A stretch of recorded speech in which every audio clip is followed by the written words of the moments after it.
Bon, allez, cette fois-ci, j'arrête de faire durer le suspense, promis.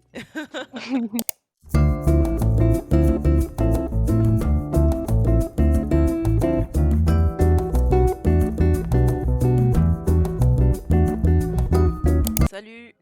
Hello! Bah, écoute, c'est un plaisir de t'avoir, sur Soleil. Merci, merci, plaisir partagé. Du coup, je vais montrer un peu, ta page Instagram pour commencer. Donc on va regarder un peu ce que tu fais, notamment, je pense, le plus intéressant, c'est Instagram et puis un peu le début de Poenakini sur Webtoon. Je vais scroller un peu, fouiner un peu partout, pendant qu'on papote et si tu veux que je m'arrête sur un dessin en particulier parce que tu as un truc à dire, bien sûr, tu pas à m'interrompre, il y a pas de souci. Ça marche. Pour commencer, tout le monde a Mmh. commencé à faire du dessin un jour dans sa vie, mais il y a des gens qui ont continué, il y a des gens qui ont arrêté et j'aimerais savoir ce qui t'a motivé à continuer à faire du dessin? Bah, déjà, j'ai une mentalité un peu, de tryhard. Depuis que je suis toute petite, à chaque fois que je dessine quelque chose, ça me va jamais. Mais C'est je pas sens que assez je peux bien. faire mieux. Mmh. C'est pas ça, tu vois, ça c'est parmi les, 1 portraits, de mes persos que j'ai fait, sur, tablette. Je venais de tout juste de découvrir ce brush-là sur iPad et j'étais en mode: «Waouh!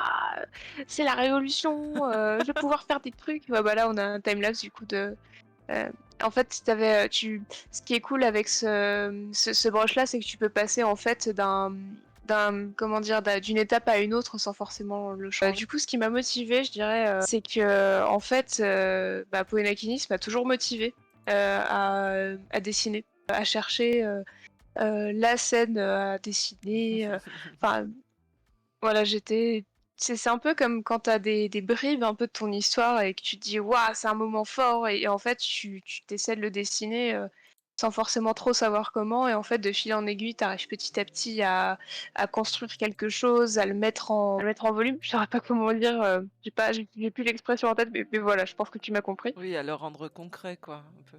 Voilà.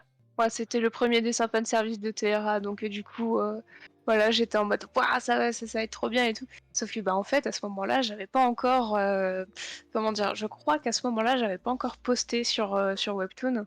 Ah si, si, j'avais posté, ça faisait 2 mois. Et Ça ton faisait 2 premier mois que j'avais ouais, posté. ton premier épisode date de juillet 2020, ouais. C'était les tout débuts, à ce moment-là de Poenakini sur les réseaux. Et déjà à l'époque, du torse-poil.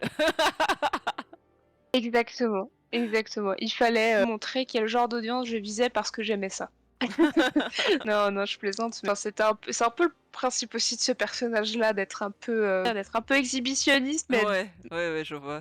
mais à la légère, quoi. Ouais. C'est ce que j'ai toujours trouvé drôle avec ton univers, c'est qu'on a un personnage qui est vraiment, c'est un personnage, si tu le vois hors contexte, de base, enfin hors contexte, genre tu vois juste le chara design, tu te dis: «Ouais voilà, c'est pour moi, moi c'est à ça que je pense en fait quand je vois ce perso» et à chaque fois que je vois tes représentations sur Instagram, il est toujours complètement loufoque et il y a un décalage que j'adore en fait. Ouais, bah, c'est ça, c'est un peu, comment quand, je dessine, à part quand je fais des illustrations de ce perso, j'essaie vraiment toujours de le représenter de manière caricaturée, voilà. Parce que, c'est un personnage qui est à cause de son masque et qui est assez peu expressif, au Ouais, final. Bon, j'ai quand même laissé ses traits, j'ai quand même laissé ses yeux, oui, plus ou oui. moins apparents, ses sourcils aussi, donc du coup, c'est pas si compliqué que ça. Mmh. Mais le rendre un peu caricatural, ça aide vachement, surtout qu'il a des cheveux et des yeux sombres. Pour reprendre depuis le début, donc tu as un webtoon, Poenakinis depuis, 2020. Mais Poenakinis c'est plus ancien que ça, si j'ai bien compris? Ouais, j'ai commencé à écrire, à concevoir surtout Poenakilis, vers mes 13 ans, je dirais. Mmh. J'étais en sixième quand j'ai fait mon premier dessin de Freya, donc Freya, mon personnage principal. Théra est venu en fait dans la foulée, je dirais. Il est venu un peu dans la foulée, mais de fun fact, Théra, bah, il avait cette apparence, comment dire? Il avait une apparence un peu plus sophistiquée. J'ai pas de dessin à montrer, j'ai pas de visuel, mais il avait une apparence beaucoup plus sophistiquée que maintenant. Bah, là, il a l'air déjà bien, bien sophistiqué, j'ai envie de dire. C'est dire en fait, parce que du coup, là déjà de base, il fait assez, il se tient bien, Oui, enfin je je oui, sais pas voilà. comment dire. Quand j'étais plus jeune, il portait, on va dire, vraiment des costards au quotidien, quoi. C'était des costards ultra sophistiqués, son masque par exemple, il avait des ornements, style dentelle par exemple. Ah oui, d'accord, oui. Bah, j'étais un peu partie loin à ce moment-là, mais du coup je suis revenue à une simplicité, T'as commencé le dessin, comment? C'était tu pas parce que t'as pas commencé au numérique, si? Ou t'as fait du tradi avant? Est-ce que tu fais toujours du tradi? J'ai commencé le tradi en dessin parce que, bah, quand j'étais plus jeune, j'avais pas forcément, les possibilités, Ouais. de prendre une tablette graphique. Mm. Je me suis jamais trop posé la question en fait, quand j'étais, plus jeune, de savoir si je voulais faire du numérique ou pas. Hem, J'aimais bien le côté brut un peu du crayon, et du papier. Bah, si tu regardes plus bas, normalement sur ma page Insta, tu peux voir, des dessins en fait, des premiers dessins que je faisais de Poena Kinis. Tu peux voir, là, ouais, typiquement je faisais de l'aquarelle. Bah, pareil, là on peut voir juste à côté un petit avant-après. Alors, un Oh, petit truc qui est très rigolo, c'est que le dessin de gauche, c'est un des premiers croquis sérieux de Freya. il y a un décalage entre le personnage avant et après qui est impressionnant, quoi. C'est ça, c'est ça. Sur l'esquisse de droite, donc il y a un format A3, j'avais imaginé un petit peu Freya dans un uniforme un peu officiel, quoi.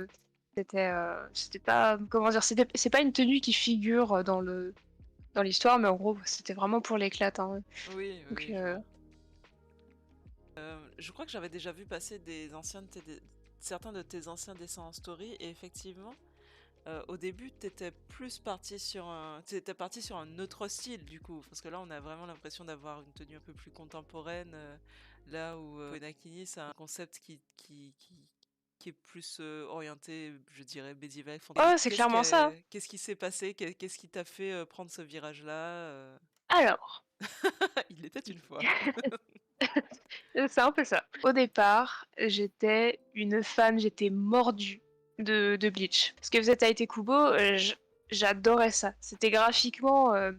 J'ai appris plus tard que, en gros, il avait une simplicité du décor due en fait au fait qu'il n'ait pas forcément le temps de peaufiner et que les décors c'était pas trop son dada. Ça donnait à son trait une simplicité puis un côté presque minimaliste en fait des scènes de combat. Ben, en gros, j'ai commencé à esquisser euh, les premières ébauches de Poenakinis, en fait, basées sur le style de Bleach. Attention, basé, c'est vraiment un bien grand mot parce que euh, j'essayais quand même d'avoir une patte à moi quand même malgré tout. Oui, Parce bien que sûr. je voulais pas trop me calquer dessus parce que je voulais pas raconter du Bleach. Je voulais raconter Poenakinis. J'ai toujours adoré les, comment dire, Bleach et puis plus largement les mangas un peu style shonen. Et puis en Ouais. fait, plus le temps passait, plus je m'intéressais au seinen, donc les mangas pour un peu Mhm. plus public adulte. Et bah, de fil en aiguille, j'avais découvert Berserk, mais sans trop me pencher dessus. J'ai juste entendu de nom, j'ai juste vu graphiquement, j'étais là, waouh, c'est pas mal quand même, mais ok. Et puis un jour, pas comme un autre, je crois que j'étais en troisième par là, j'ai vu une de mes sœurs en fait regarder le Seigneur des Anneaux, Ah, et d'accord. je vois en fait qu'elle elle regardait une scène en particulier. C'est une scène où en gros t'as une grosse chevauchée super épique et emblématique de la saga. Je vois cette scène, je bloque complètement dessus. Et je me dis, ok, je veux ça. Et en fait, j'ai voulu fusionner l'action que tu pouvais avoir dans Bleach avec le contemplatif et l'épique que tu peux avoir dans la fantasy. Et je me suis dit, ok, faut que je fasse un truc avec. Enfin, je me suis pas dit ça littéralement, je pensais plus à vivre l'histoire dans ma tête. Je me laissais porter un peu par ce que j'imaginais, et puis de fil en aiguille, en fait, on en est arrivé là. Ouais, d'accord. Mais c'est marrant que tu cites Bleach parce que c'est entre guillemets à cause de Bleach que j'ai commencé Moon. Excellent. Bah non, mais c'est ouf parce qu'il a influencé, je pense, tellement de monde Oui, en fait. Au c'est final, ça. c'est devenu une inspiration terrible. Ouais, moi c'était effectivement les combats aussi qui me. Bleach, c'est quasiment le premier manga que j'ai découvert parce que moi j'avais pas le droit aux animés à la maison. Mes parents aimaient pas ça.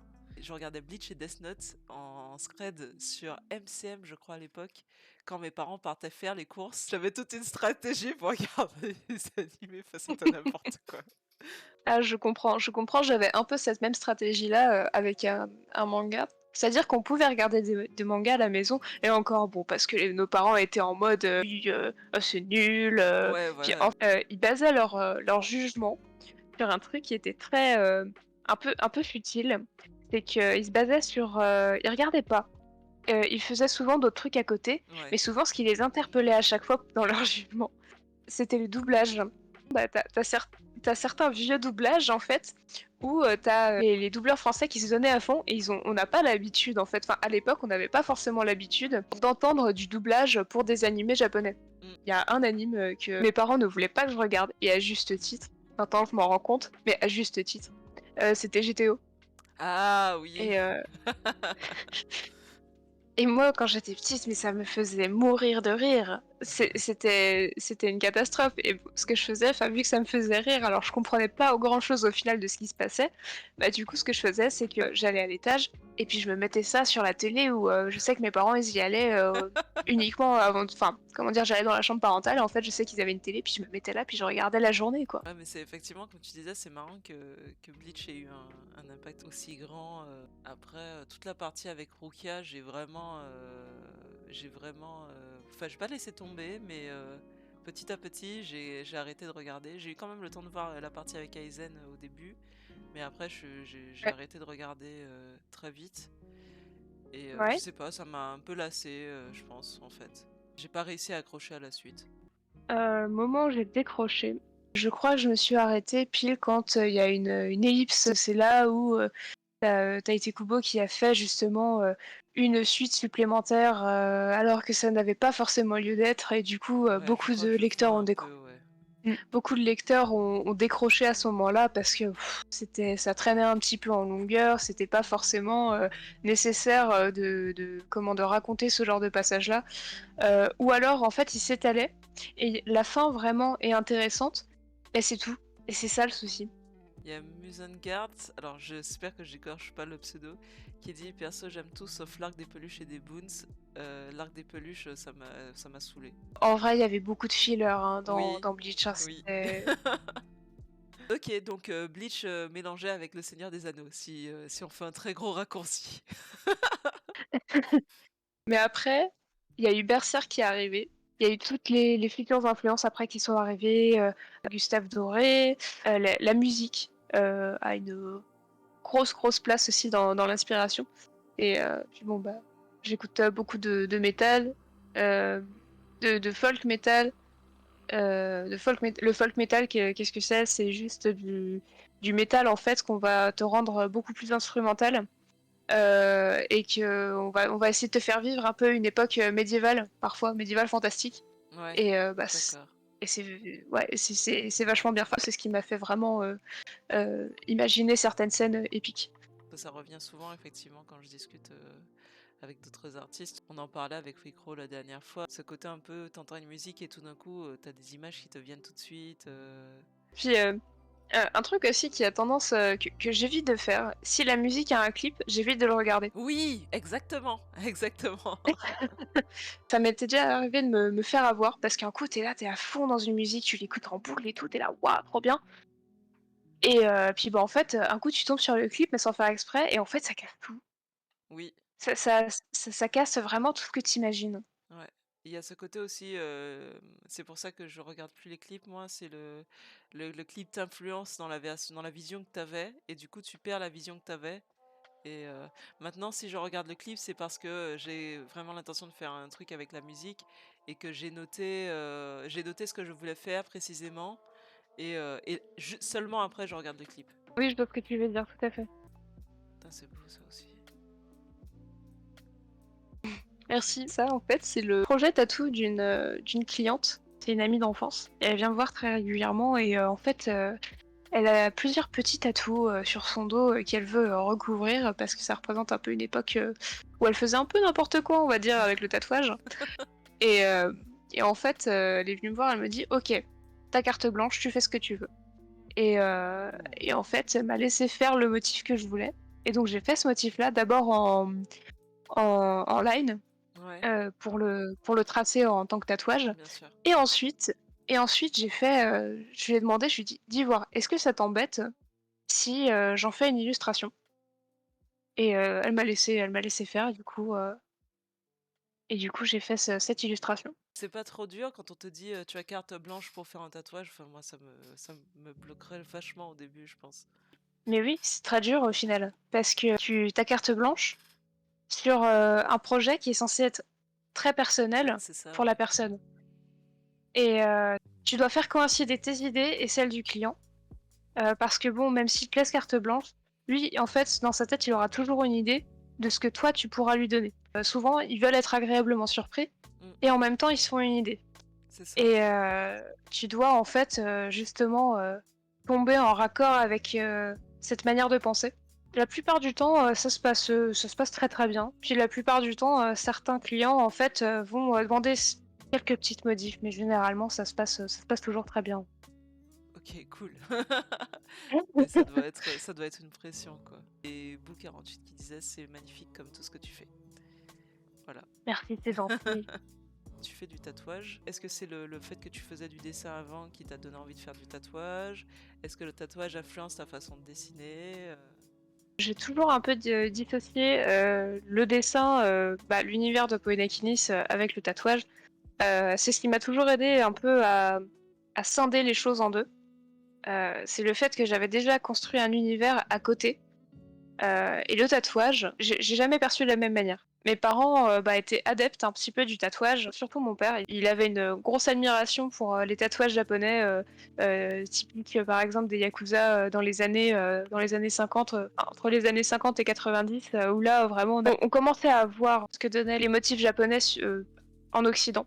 D'accord. Bah, du coup, il a découvert ça petit à petit, dans cette, génération-là et il a toujours développé une passion là-dessus. Puis, il a décidé de se faire tatouer, ce genre de motif-là au bout d'un moment, revisité par un tatoueur européen et sur le coup, j'étais admirative. Je me suis dit: «Mais ça veut dire qu'on peut dessiner sous la peau? Mais c'est fabuleux!» J'avais genre, 10 ans par là, 8-9 ans. C'est parti de là, puis en fait, j'ai toujours été fascinée et intriguée de voir des tatouages et j'arrêtais pas en fait d'observer les tatouages que mes parents se faisaient. La curiosité a pris le dessus et j'ai franchi les portes d'un salon un jour, j'avais 19 ans et j'ai présenté un peu mes dessins en sachant que t'avais quand même un côté très tradi, poénakiniste qu'il y avait derrière. Ouais. Ça a pas gêné, les tatoueurs en question parce qu'ils ont vu que j'avais certaines maîtrises. C'était absolument pas professionnel d'ailleurs comme j'avais présenté ça, c'était maintenant que j'y repense, mais c'est n'importe quoi. Le fait qu'ils aient vu que bon, je bossais pas mal, ça les a, poussés du coup à m'accepter dans leur salon. J'ai bossé dans le salon et en fait, pendant l'apprentissage tatouage, on m'a fait aussi également bosser du dessin académique. J'ai développé une passion pour Gustave Doré, mais en gros, l'essentiel à retenir, c'est que j'ai toujours scindé les choses en 2. Mais l'un comme l'un dans l'autre, ça m'a toujours, permis d'évoluer un peu plus. Tu tombée dans le tatouage, petite, quoi. C'est fascinant, ça. Je pense que c'était le côté un peu, une approche traditionnelle et en même temps, une technique, tu vois, qui t'échappe un peu, tu vois? C'est ça qui m'avait un peu, captivée. Voilà, voilà. Pour revenir sur Poena Kinis, le monde que tu travailles depuis l'âge de 13 ans, c'est ça? Mmh. Ça fait quoi de vivre avec un monde dans sa tête? Et comment on fait? Est-ce que c'est pas un peu pesant des fois d'avoir tout un monde dans sa tête? En vrai, j'ai toujours bien vécu ça. J'ai toujours un peu forcé justement l'imagination de cet univers-là. Ça m'a toujours fait du bien d'imaginer, de concevoir un peu cet univers-là. C'était un peu un échappatoire. Comment t'agences tout ça? Comment tu vis avec tout ça au quotidien?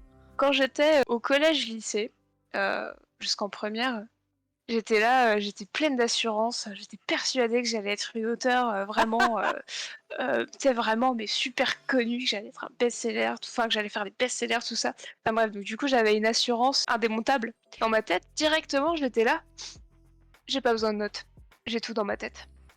Et du coup, au bout d'un moment, tu es là, tu te dis enfin tu mets en place des idées, tu notes de temps en temps, genre le matin ou le soir, juste avant de te coucher, tu as des idées qui viennent, donc du coup tu les notes sur ton portable. Parce que c'était le la seule façon pour moi de noter les idées. Et puis, en fait, je note mes idées et je me rends compte qu'il y a des incohérences quand même entre certaines idées sur mon Oups! téléphone. Je me dis: «OK, on va peut-être construire tout ça, on va peut-être faire des trucs bien plus sérieux». Et c'est là qu'est venue, une chose fatale qui s'appelle le doute. J'ai commencé à construire mes plans et petit à petit je me disais: «Merde, est-ce que est-ce que c'est pas mieux de faire ci? Est-ce que c'est pas mieux de faire ça?» Puis des fois, en fait, ça te prend une journée entière, à réfléchir à certaines choses. Ça m'a jamais tellement posé souci. Bon, juste, c'est l'entourage, qui, me dit très régulièrement: t'es ailleurs, quoi. Globalement, tu le vis plutôt bien, en fait. Ouais, ça va. C'est juste le doute, des fois, c'est compliqué. C'est vrai que quand t'as parlé de quand tu commences au début, t'es persuadé que t'as un truc génial et que de toute façon c'est bon, c'est déjà dans la poche et tout. J'étais tellement pareil, j'en ai honte maintenant, mais je vais le raconter quand même. Dans Moon, dans le scénario de base, il y a une vanne sur le fait que les personnages, quand ils vont rentrer sur Terre, ils vont faire un jeu vidéo avec. Et en fait, ils se disputent sur le format. Jonas, il veut que ce soit un jeu vidéo. Gaël, il veut que ce soit un manga. Myriam, elle veut en faire un livre. Enfin bref, ça n'a aucun sens en fait. Mais j'étais tellement Com- persuadée que j'allais faire un truc génial. Et puis voilà que. Bon. Moi, par contre, effectivement, j'ai commencé à écrire dès le début, mais c'est parce que j'aimais déjà écrire de base. Et j'ai quasiment commencé à écrire avant de commencer le dessin, je pense, globalement. Mhm. Et, euh, et du coup, j'écrivais tout. Et c'est insupportable parce que du coup, jusqu'à maintenant, j'ai des papiers qui traînent partout, j'ai des bouts de notes partout, j'ai des documents partout, j'ai des. Enfin, bref, c'est le bordel. Ah non, mais je vois tout à fait. Et c'est aussi pour ça que je te posais la question, c'est parce que je me demandais si tu avais le même ressenti. Parce que, en fait, quand tu écris partout, déjà, au bout d'un moment, tu commences à développer l'idée que si tu écris pas, tu vas oublier. Ce qui est horrible parce que tu as tout le temps peur d'oublier. Et en plus de ça, même si tu écris, tu reviens dessus 1000 ans plus tard, mais tu sais plus dans quel ordre t'as mis tes notes. C'est un bordel fou. Un truc aussi qui est assez utile, mine de rien, dans les notes, c'est de dater aussi les notes. Oui, Je trouve que c'est vachement bien parce qu'il y a des fois des idées que j'ai retrouvées qui étaient au placard depuis des années. Et, euh, et en fait, j'étais en mode ah, mais c'est vachement bien! Et puis, bah, en fait, quand tu resitues le contexte, parce que bah, heureusement qu'à ce moment-là, quand j'avais vu ce papier-là, j'avais vu que j'avais une écriture quand même. Euh, Bah, tu sens un petit peu dans l'écriture certaines oui, périodes de ta vie, je trouve. Et heureusement que j'avais vu ce genre d'écriture-là, parce que en fait, ça correspondait à une époque où en fait, il y avait énormément d'incohérences. J'ai dit bon, bah, on va étudier cette idée-là, mais on va l'améliorer quand même un peu. ton scénario, il est écrit à quel point? Est-ce que tu as tout écrit? Enfin, quand je dis écrit, c'est pas forcément. Est-ce que tu as tout structuré? Est-ce que tu as une idée de la fin de ton histoire, par exemple? Ou, J'ai la fin qui est bien précise en tête. Il y a certains éléments où je me tire un peu les cheveux. Euh, non, je m'arrache un peu les cheveux, c'est plutôt ça le terme. Euh, je m'arrache un peu les cheveux parce que bah, je suis un peu tiraillée justement. Et, euh, et du coup, c'est sans arrêt des questions, mais globalement, la structure reste vraiment la même. Ok. Voilà. Après, j'ai juste certains détails, que j'agence. Alors, quand je parle de détails, ça peut être carrément des dialogues mis au début ou à la fin de l'histoire, ça peut être des actions qui sont faites plutôt là, etc. Mais grosso modo, on suit le parcours, en fait, comment dire, cette même résolution, en fait, de l'histoire. Ouais, d'accord. Mais le niveau de détail sur cette illustration est fou, quoi. Ça, Les c'est une boutons, commission. la texture des tissus, c'est incroyable. Merci, merci. Bah ça, en fait, c'est des techniques, c'est la technique du photobashing. Donc là où tu mets, en gros, tu prends une texture d'une photo et Ah, tu viens la mettre.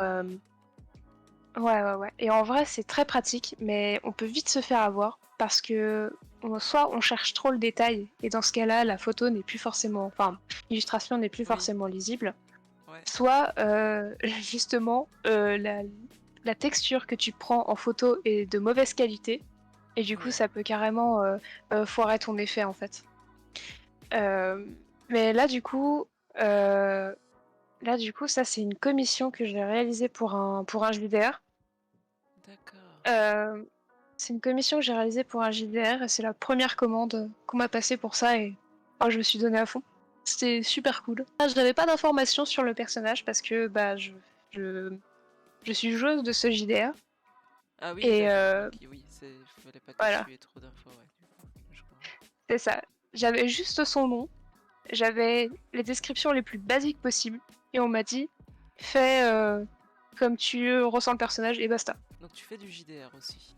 Ouais, ouais, ouais, ouais. T'as commencé comment? JDR, ça fait longtemps que t'en fais? Le JDR, je commence à en entendre parler depuis, je crois, quelques années déjà. J'avais déjà essayé. des JDR au lycée, mais ça s'est jamais concrétisé parce que bah un tel est malade, un tel est absent, etc.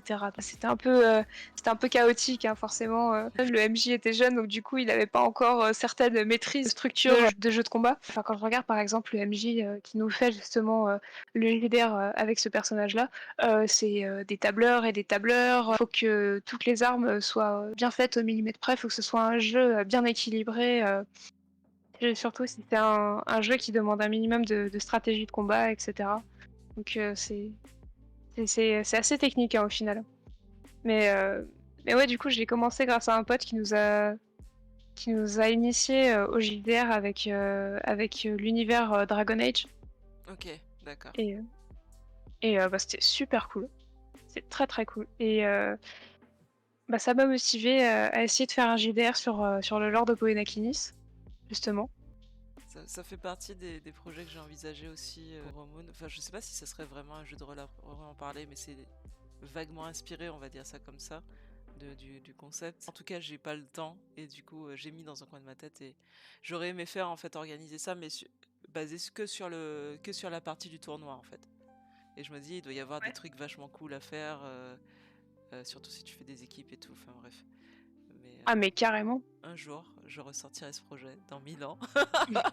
Et depuis tout à l'heure, je suis obnubilée par le détail des coutures qui sont défaites. Là, je trouve ça génial en fait. Je sais pas, ça me. Le simple fait d'y avoir pensé, et puis des petits trous aussi sur les côtés, là. Le simple fait d'y avoir pensé, ça me fascine. Ah, ça, je les ai fait à la main. Ouais, oui, bah oui, Je les ai fait. j'imagine. Bah, en fait, j'avais vu des petites textures où justement c'était du lin déchiré. Je m'étais dit ouais pourquoi pas. Puis en fait, c'était pas la texture de veste que je cherchais. Et, euh, et puis bah du coup, je suis allée petit à petit comme ça. Hop, hop. J'ai tout fait progressivement. Ouais, ça donne un côté. Je sais pas si. Ça donne un côté plus vivant, voilà. Ça te donne une idée en fait par où est passé le personnage Ouais, en fait pour. exactement. Le sens du détail, c'est un truc que j'ai absolument pas. Comment tu fais pour construire un... Pour moi, c'est un mystère de construire un personnage avec autant de détails et pour penser à rajouter des éléments par-ci par-là qui, comme tu dis, vont rajouter effectivement du vécu au personnage sans même avoir à raconter quelque chose, à dire quelque chose. Pour ce personnage-là, vu que j'avais peu d'infos, je voulais lui donner une histoire à travers l'image, quand même. Mm. J'avais imaginé un contexte où on avait vraiment... En fait, justement, son physique parlait pour lui. Et bah, vu que je suis beaucoup d'artistes sur ArtStation, de character designer ou de concept artist, euh, bah, justement, je regarde régulièrement leur travail. Et bah, en fait, ils font beaucoup de photobashing pour donner rapidement et efficacement un résultat en fait pour les studios, les D'accord. licences, parce que souvent Oui, il les faut deadlines sortir sont... vite. Mm. C'est ça, faut sortir vite. Et en fait, je voulais, comment dire, avoir une crédibilité au même stade Mm. que ces artistes-là pouvaient donner à leurs travaux. Et évidemment, c'est encore différent. C'est un traitement où là, c'était vraiment long. Je voulais, c'est ni une fiche de caractère design, ni une illustration. Enfin, je veux dire, c'est un mélange des deux. Mm. Et je voulais justement donner une structure crédible au personnage. Et je pense que c'est un peu la crédibilité que je cherche avant tout Mais le dans détail mes. sur dans- le cuir, enfin, c'est... Waouh, c'est trop beau. Merci, merci. Mais j'ai toujours aimé les illustrations avec beaucoup de détails. Tu peux la regarder pendant 1000 ans. À chaque fois, tu vas trouver un autre détail que tu n'avais pas vu.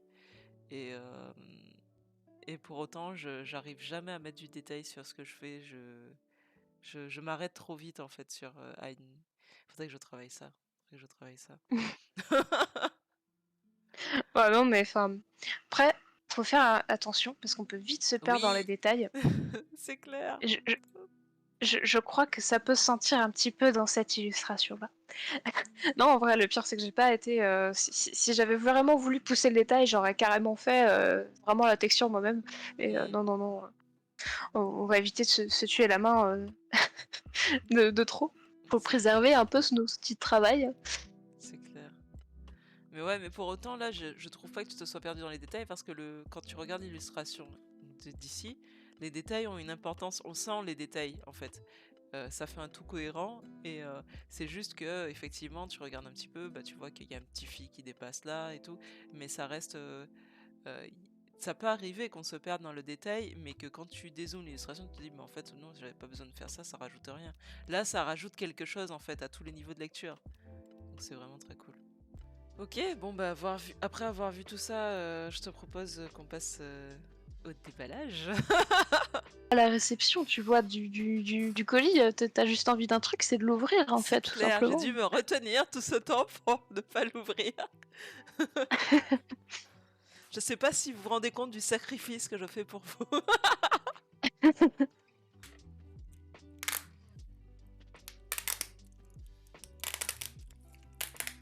Ah oui, alors, chose que je voulais dire avant d'ouvrir, cette enveloppe est Pour magnifique. la feinte.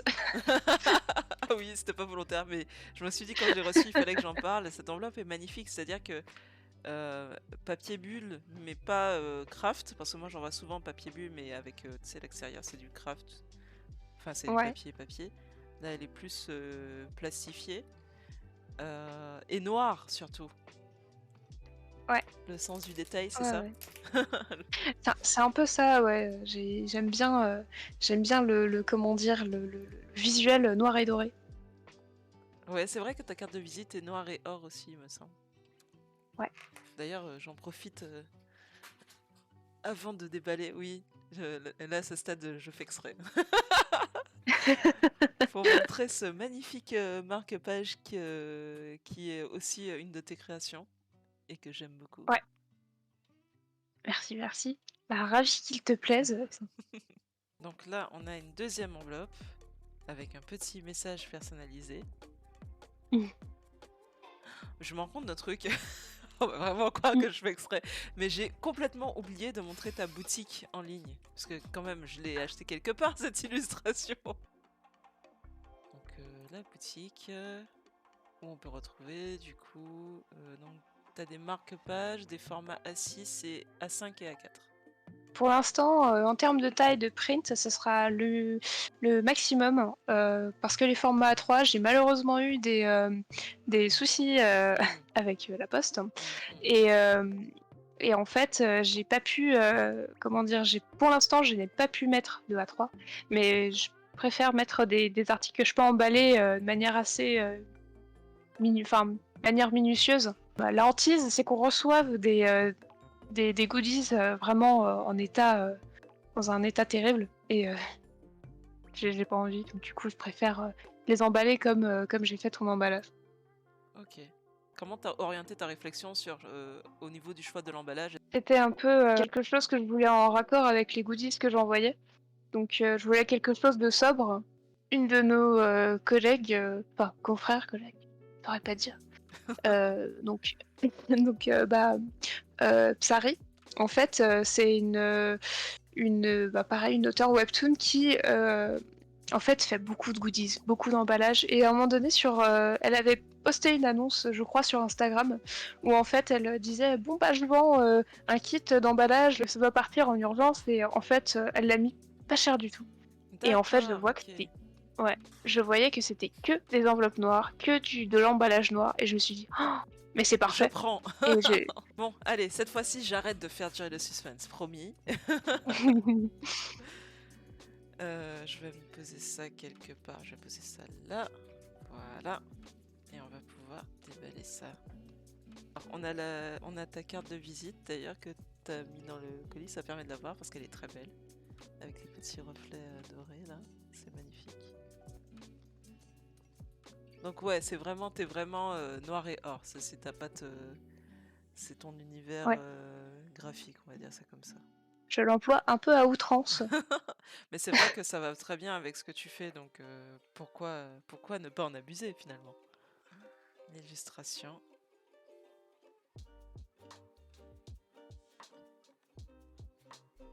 Qui est d'ailleurs un peu dans les couleurs noir et or aussi, hein, au final. Oui, oui, oui. Mais j'aimais beaucoup, je sais pas, je l'ai vu, je me suis dit, ok, celle-là, elle est pour moi.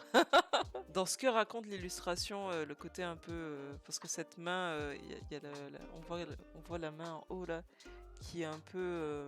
Je sais pas comment on peut dire ça. Pas monstrueuse, mais cauchemardesque, un peu, je sais pas trop comment dire. Et je trouvais que ça allait bien avec le thème de l'illustration de Wicro parce que à terme, j'aimerais bien accrocher tout évidemment sur le même mur.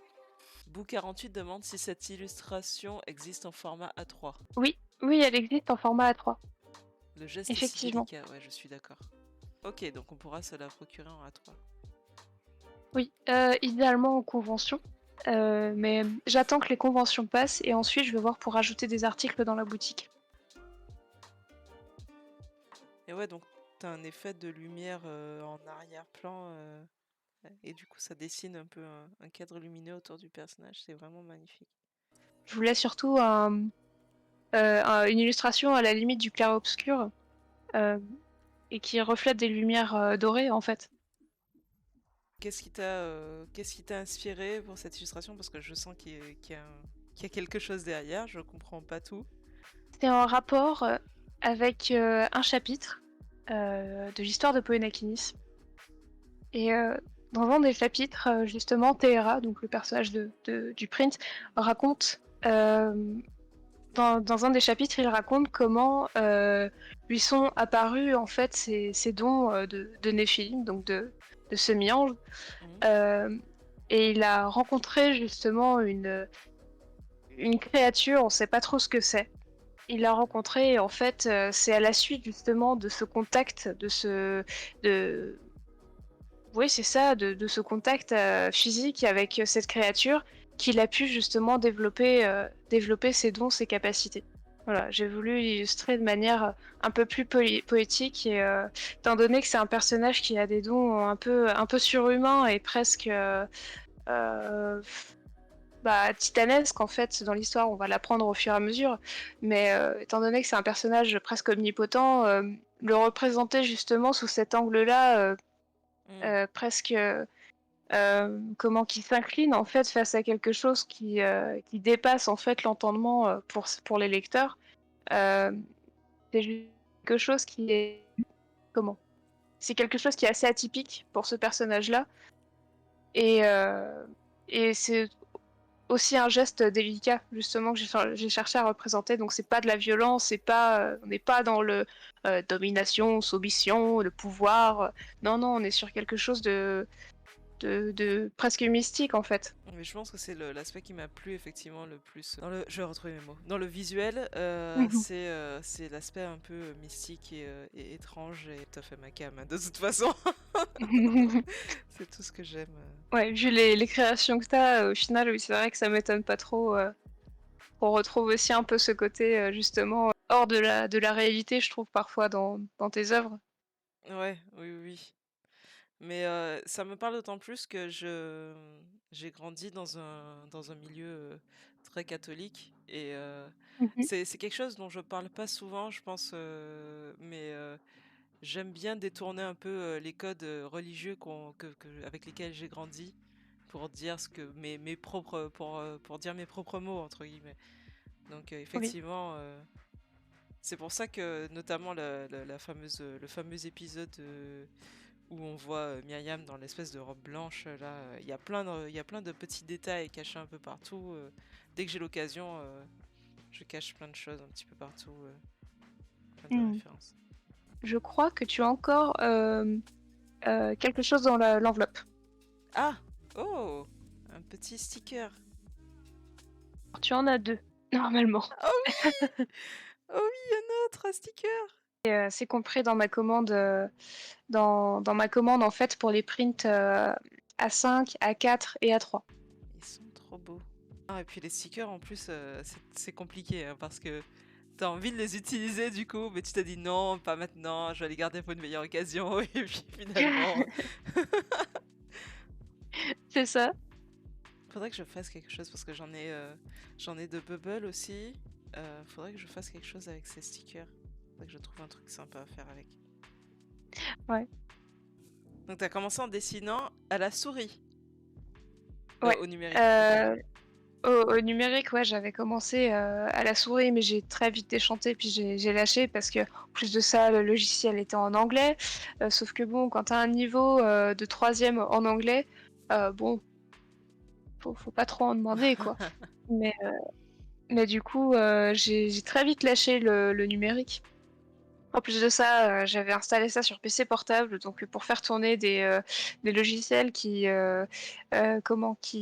eux-mêmes faisaient tourner des illustrations qui faisaient 1 mètre de haut. Enfin bref, j'ai, j'avais un peu exagéré, à l'époque la taille des illustrations que je travaillais et du coup ça faisait planter le PC à chaque fois. Bah, du coup j'ai vite lâché, j'ai repris le tradi, je suis revenue au numérique grâce à l'iPad. C'était l'année encore avant le covid. D'accord, OK, en 2019 du coup. Oui, c'est ça. J'ai jamais testé de tablette graphique, avant ou après l'iPad. Mais dans l'optique, j'aimerais, à l'avenir, ouais, investir dans une bonne tablette, à écran. J'ai du mal à passer ce cap-là, moi. J'ai commencé avec une tablette, mais vraiment le truc, qui est même pas censé servir à dessiner d'ailleurs, c'est tu censé l'utiliser à la place de ta souris, par exemple mais moi je Mmh. dessinais avec, donc il y avait zéro point de pression, enfin c'était une horreur et j'ai Oui, fait je vois très bien. j'ai fait un peu de dessin à la souris avant, mais j'ai vite abandonné et après je suis passée sur, une tablette, je l'ai là, elle est comme ça, c'est tu sais les Wacom, le modèle de base Oui, là. oui, oui. J'ai fait des animations commerciales pour Wacom, à la même époque et du coup, j'ai eu l'occasion de tester, la Cintiq et la c'était quoi l'autre? L'Intuos, mais la grande, celle qui a les boutons, les raccourcis sur les Oui. côtés et j'ai jamais réussi à adhérer à la tablette à écran et de ce jour, je me suis dit: «Bon, bah, plus jamais, jamais je me mets à la tablette à écran» et en fait, quand j'ai découvert l'iPad, là, je me suis dit: «Waouh, c'est génial». Mais c'est ça ce qui me fait peur, c'est que je suis devenue un peu, accro à l'iPad. J'arrive pas à m'imaginer, travailler autre chose, au numérique autrement qu'à l'iPad. Je comprends totalement. Ça me fait un peu peur, d'autant plus que, bah, pour une équilibre, il va falloir que je réalise mes planches papier. Mmh. Hem et ouais, bah, en fait, il faut que je me serve, idéalement, Photoshop parce que bon CSP c'est pas trop mon dada.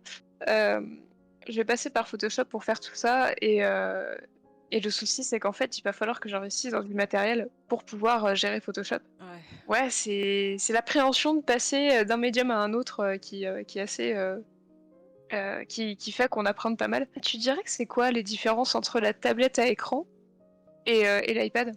Alors la tablette à écran, celle que j'ai testée, ça date, hein, c'était 2013-2014. C'était une Cintiq, mais c'était voilà, dans ces années-là. Mmh. La différence, j'avais l'impression que ça laguait entre, le stylet et ce que tu faisais et comme tu travaillais sur le support du coup sur lequel tu dessines enfin tu regardes le support que tu dessines, ce qui était nouveau pour moi. Moi je fais du tradi et le digi je le faisais sans regarder l'écran parce que c'est sur une tablette sans écran. Je voyais d'autant plus et c'était d'autant plus frustrant parce que moi le point de comparaison que j'avais c'était le tradi, par rapport au fait de regarder ce que tu dessines. Et j'avais l'impression que ça laguait entre les 2 et je sentais trop les pixels, ça m'énervait en fait. Mais je pense que les technologies ont évolué depuis donc ça vaudrait le coup de retester. C'est un peu, justement, ouais, c'est un peu l'appréhension que j'ai vis-à-vis des écrans, c'est cette espèce de latence, en fait, que tu peux avoir, à partir du moment où tu traces ton trait, le moment où il arrive sur l'écran, quoi. C'est juste ça que j'ai tendance à appréhender, voilà. Ouais, mais en fait ce qui est dommage aussi, c'est que tu es obligé d'investir avant de savoir si, tu auras un retour sur investissement, ou même de savoir si tu vas l'utiliser, régulièrement et heu voilà. Et il y a Musangarde qui dit dans le chat: «Perso, je le ressens pas». Est-ce que tu as commencé, directement au numérique? Est-ce que tu as commencé au tradi avant? Est-ce que tu es passé par la phase, tablette sans écran? Ça m'intéresse ça parce qu'effectivement, j'ai des retours des fois de gens qui me disent: «Mais non, c'est pas vrai, moi j'ai pas du tout ce problème», mais généralement, c'est des gens qui ont fait que du numérique, par exemple. Donc du coup, ça me surprend pas. Mais je sais que j'ai déjà eu des retours aussi un peu pareils de gens qui ont fait du tradi et je les regarde en mode: «Mais comment vous faites?» Moi, je peux pas, j'y arrive pas, ça m'énerve. Par contre, moi, c'est l'inverse, j'arrive pas à adhérer à l'iPad. Ah d'accord. Donc il y a quand même d il y a des 2, il y a des 2 camps, quoi. Tradi, ado, tablette sans écran au début, puis avec. Ouais, donc t'as un peu le même parcours que moi, sauf que toi, t'as pas adhéré à l'iPad. Ah, c'est marrant. Mais ouais, ça fait peur parce qu'une tablette, ça coûte quand même. Voilà, il y a un certain coût. Et s'il faut changer, il faut être sûr de son choix, quoi. Si j'avais pris, l'iPad, c'était avant tout pour Procreate, justement. par rapport au travail. Parce que j'effectuais, pas mal de déplacements en fait avec le tatouage.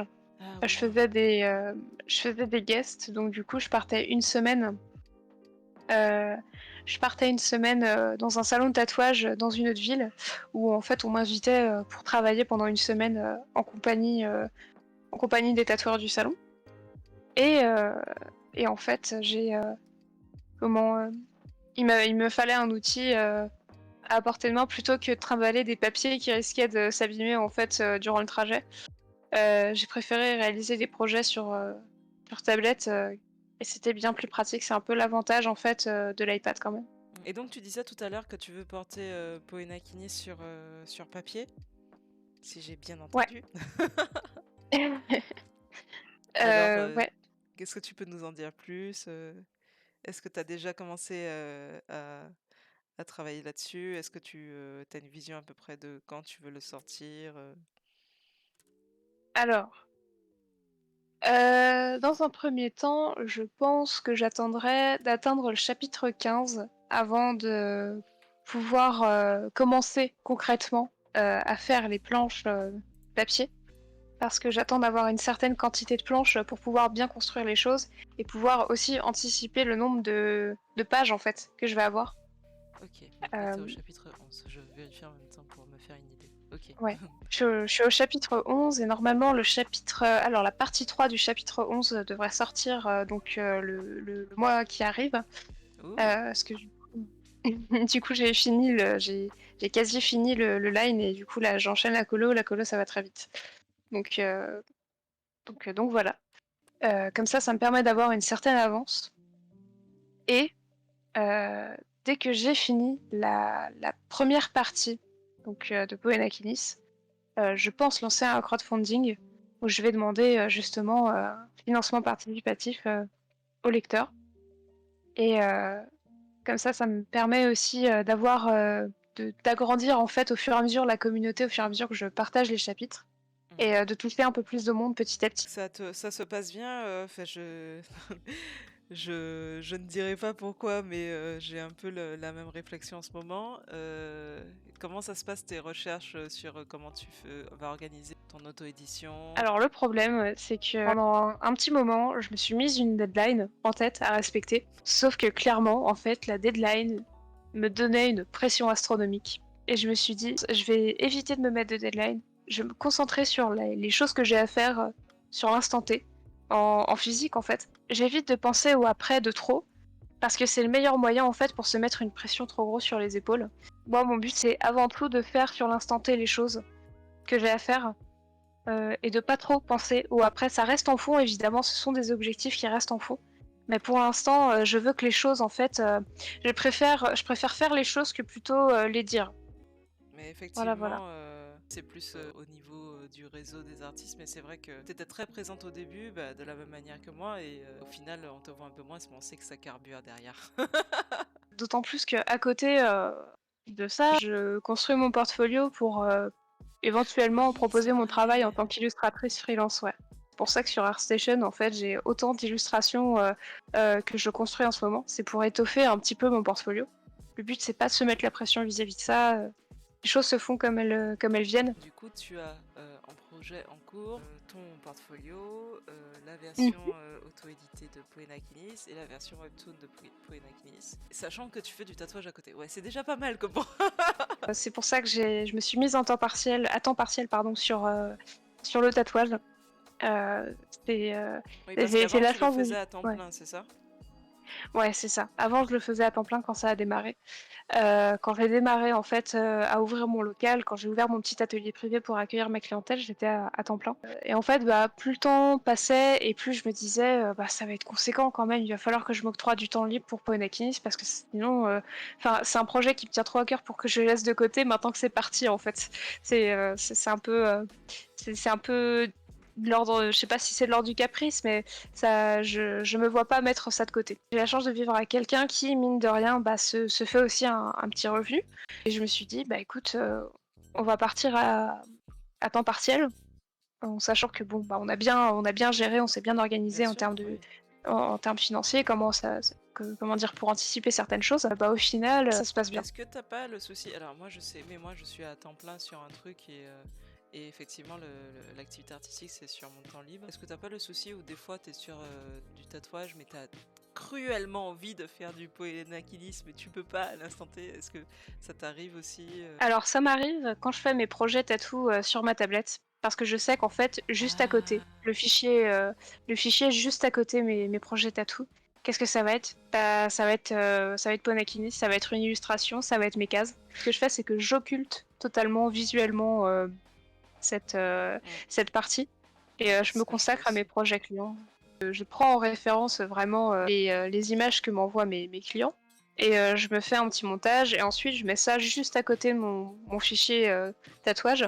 Comme Ouais. ça, en fait, ça m'aide encore plus à me concentrer, à me mettre dedans. Ouais, c'est vrai que c'est un peu ce qui est complexe dans le métier d'artiste, je trouve, c'est que c'est un métier, ce qu'on appelle les métiers passion, même si j'aime pas ce terme. Non, c'est un métier qui est quand même que tu as envie de faire à la base parce que c'est une chose par laquelle tu es passionné, mais il y a tellement de choses qui rentrent derrière qui ont rien à voir avec la passion. Et c'est aussi le côté, même quand tu es pas tout seul, tu es tout seul au final.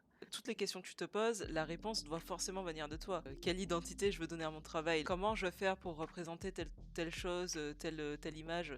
Comment je veux vendre mon travail, qu'est-ce que je veux vendre de mon travail. Tu peux pas poser la question à quelqu'un d'autre, en fait, tu es obligé de trouver la réponse toi-même tout seul. Mais oui, en plus, c'est pas quelque chose dont tu prends conscience, d'emblée, en fait. Tu prends conscience petit à petit qu'il y a plein de petits détails qu'il faut que tu accomplisses par toi-même. Tu apprends, en fait, je trouve, ce métier-là, au fur et à mesure que tu le fais.